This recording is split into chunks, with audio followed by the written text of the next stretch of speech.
अविदितविषयान्तरषडारे उपनिषताम् उपकानमात्रभोगः अपि च गुणवशात् तदेकशेषी मधुरकविहृदये ममाविरस्तु. வேறொன்னும் நானறியேன் வேதம் தமிழ் செய்த மாறன் சடகோபன் வன்குருகூர் ஏறு எங்கள் வாழ்வாம் என்னேத்தும் மதுர கவியார் எம்மை ஆழ்வார் அவரே அரண். ஆழ்வார் எம்பெருமானார் ஜிய திருவடிகளே சரணம். எல்லோருக்கும் வணக்கம். நாளைக்கு சித்திரை திருநாள், அதாவது சித்திர மாதத்தில் வர சித்திர நட்சத்திரம். இது ஆழ்வார்களில் மதுரகவி ஆழ்வாருக்கான நட்சத்திரம். இதையே மணவாள மாமுனிகள் உபதேசரத்ன மாலையில் ஏறார் மதுரகவி இவ்வுலகில் வந்துதித்த சீராரும் சித்திரையில் சித்திரை நாள் பாருலகில் மத்துள்ள ஆழ்வார்கள் வந்துதித்த நாள்களிலும் உத்தது தமக்கென்று நெஞ்சே கூறு அப்படின்னு சொல்லியிருக்காரு. இவ்வளவு சிறப்பான இந்த நாளில் நாம் அவரோட வைபவத்தை பற்றி பேசணும், நினைக்கணும். அதுதான் ரொம்ப உத்தமமானது அப்படின்னு ஸ்ரீ வைஷ்ணவ சம்பிரதாயத்தில் சொல்லுவாங்க. நிறைய பேருக்கு அவரோட வைபவம் தெரிய வாய்ப்பில்லை. அதுக்காக மட்டுமே இந்த ஒரு பதிவு. இப்போது இந்த பதிவுக்குள்ளே போகலாம். ராமாயணத்தில் ராமபிரானுக்கு 3 தம்பிகள். ராமனே கதி என்னும் இலக்குவனன், ராமனின் பாதுகையே ராமனாக ஏற்றுக்கிட்ட பரதாழ்வான், ராமனின் பக்தனான பரதனுக்கு பக்தனாக வாழ்ந்து காட்டிய சத்ருகனன். எந்த தம்பி ராமனுக்கு பிடிக்கும்? இட்ட வழக்காக இருந்த பரதனையா, இல்லை கூடவே இருக்கிற லக்ஷ்மணனையா? இல்லை, அடியாருக்கு அடியாராக இருந்த சத்ருகனை தான் ராமனுக்கு பிடிக்கும். அடியாருக்கு பெருமாளை பிடிக்கும். ஆனால் பெருமாளுக்கு அடியார்களை விட அடியாருக்கு அடியாராக இருப்பவர் தான் ரொம்பவே பிடிக்கும். ஆழ்வார்களில் சத்ருகனன் தான் நம்ம மதுரகவி ஆழ்வார். எல்லா ஆழ்வார்களும் நேராக பெருமாள் கிட்ட ஈடுபாடு பக்தி காமிச்சாங்க. பெருமாள் கிட்ட தொண்டு கைங்கரியம் பண்ணாங்க. பெருமாளிட்ட வழக்காக வாழ்ந்திருந்தாங்க. மதுரகவி ஆழ்வார் பெருமாளை திரும்பி கூட பார்க்காம பெருமாளோட அடியவரான நம்மாழ்வாரோட அடியவராக இருந்தார். மதுரகவி நிஷ்டை அப்படிங்கிற ஒரு வார்த்தை இருக்குது. அவரோட கொள்கைப்படி தெய்வத்தையே காட்டி கொடுத்த தெய்வம்தான் அவரோட ஆச்சாரியன். அதாவது இந்த தெய்வத்தை தான் நீ கும்பிடணும், வழிபடணும் அப்படின்னு எல்லா விஷயங்களையும் சொல்லி கொடுத்த ஆச்சாரியன் தான் என்னோட தெய்வம் அப்படின்னு அவர் நம்மாழ்வாரையே சாட்சாத்கரித்திருந்தார். அங்கன் 2 கொண்டு எந்தன்னை நோக்குதியேல் அப்படின்னு ஒரு பாசுர வரி உண்டு. அதாவது நம்ம ஒரு திருக்கோயிலுக்கு போனோம்னா அங்கே பெருமாள் நம்ம பார்க்குறது தான் முக்கியம். நம்ம முண்டி அடிச்சுட்டு பெருமாளை எப்படி பார்க்குறோம் அப்படிங்கிறது முக்கியம் இல்லை. இது ஸ்ரீ வைஷ்ணவத்தில் ஒரு வார்த்தை. துவாபர யுகத்தில் இறுதியில் அவதரித்தார் மதுரகவி ஆழ்வார். நம்மாழ்வாரோ கலியுகம் பிறந்து 43 நாள் கழித்து அவதரித்தார். வைகுண்டத்தில் குமுதர் அப்படிங்கிற ஒரு நித்தியசூரி, அவரோட அம்சமாக தோன்றினவர் தான் மதுரகவி ஆழ்வார். திருக்கோளூர் அப்படின்னு ஒரு ஊர் இருக்குது. இது திருநெல்வேலி மாவட்டத்தில் வருது. இந்த க்ஷேத்திரத்தில் தாமிரபரணி கரையில் இவர் தோன்றினார். அங்கே வைத்தமாநிதி பெருமாள் அப்படின்னு ஒரு பெருமாள் இருக்கார். அந்த ஸ்தலத்தில் சித்திரை மாதத்தில் சித்திரை நட்சத்திரத்தில் வெள்ளிக்கிழமை இவர் பிறந்தார்.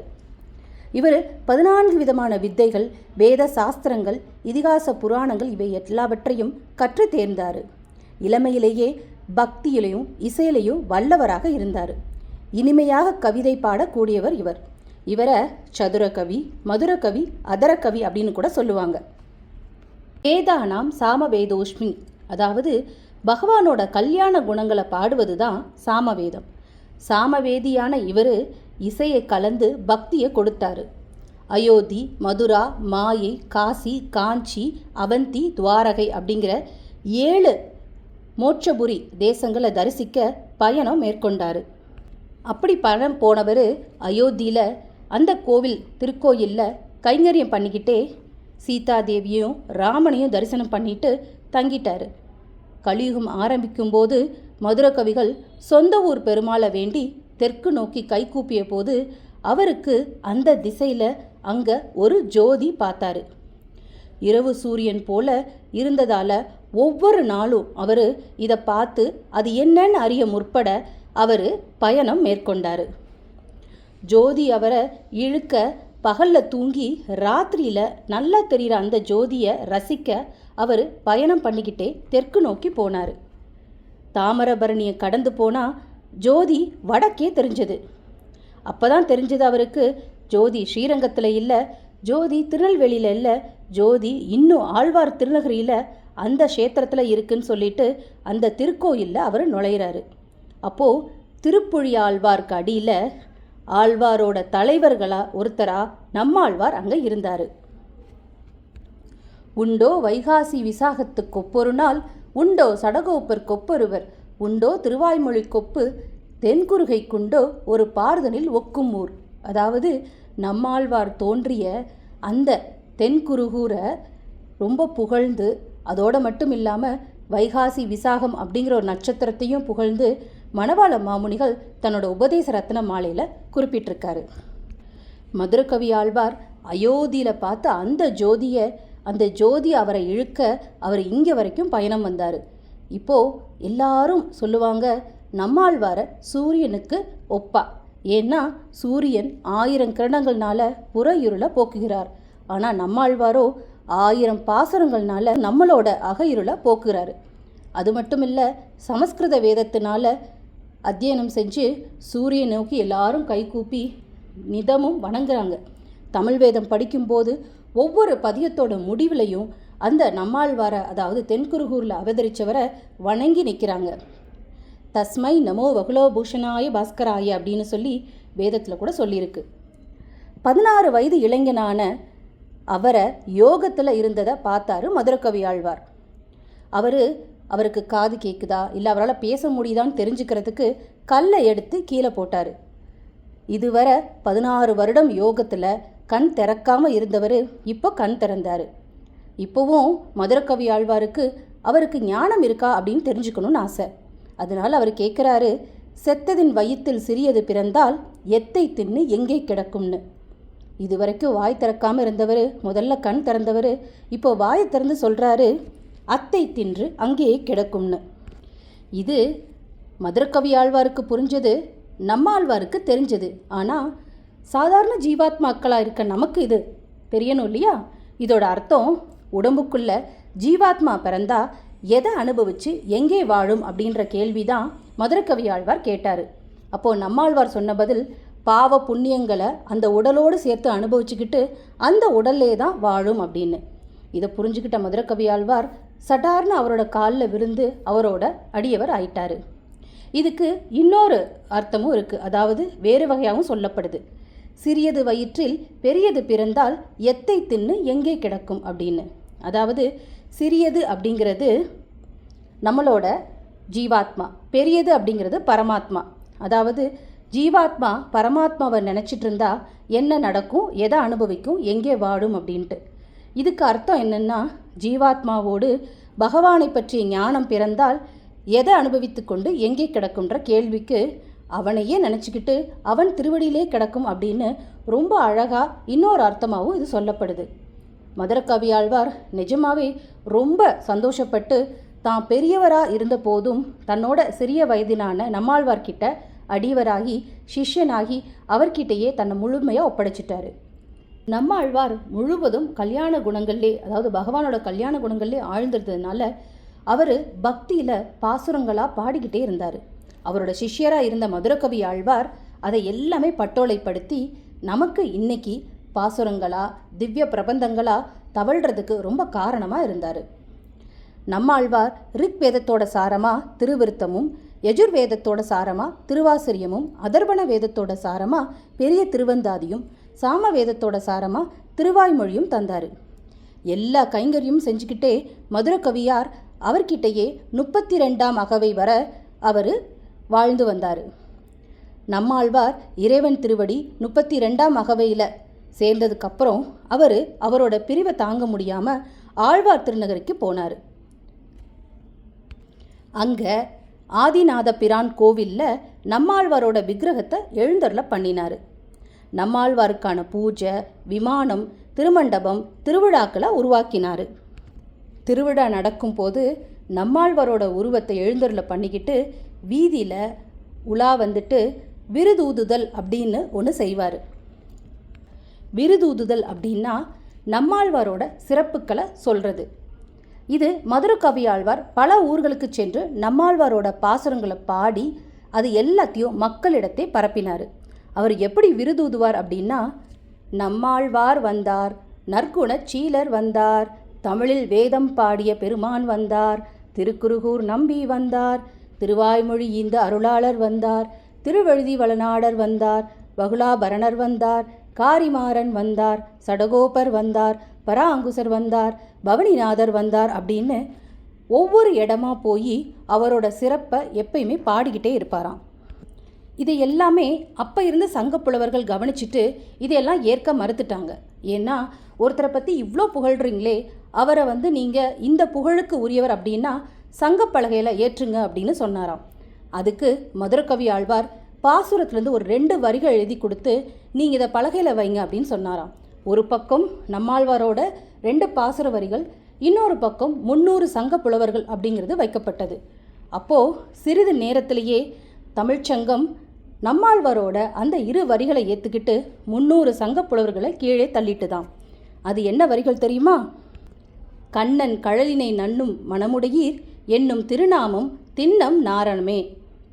எவ்வளோ அழகான வரிகள்! இது பற்றின குறிப்பு குரு பரம்பரையில் இருக்குது. அது மட்டும் இல்லை, கம்பர் எழுதின சடகோபன் அந்தாதிலையும் இது இருக்குது. நம்மாழ்வார் புகழ நிறைய பரப்பிட்டு அவருக்காக மதுரகவி ஆழ்வார் ஒரு பிரபந்தமும் பாடியிருக்கார். அதுதான் கண்ணினுன் சிறுதாம்பு. இந்த பிரபந்தம் ஆச்சாரிய பக்தி பற்றி ரொம்ப உயர்வாக சொல்லுது. அது மட்டும் இல்லை, இந்த பிரபந்தம் தான் 4000 திவ்ய பிரபந்தத்தை மீட்டு கொடுக்கறதுக்கு ஒரு முக்கிய காரணமாக இருந்தது.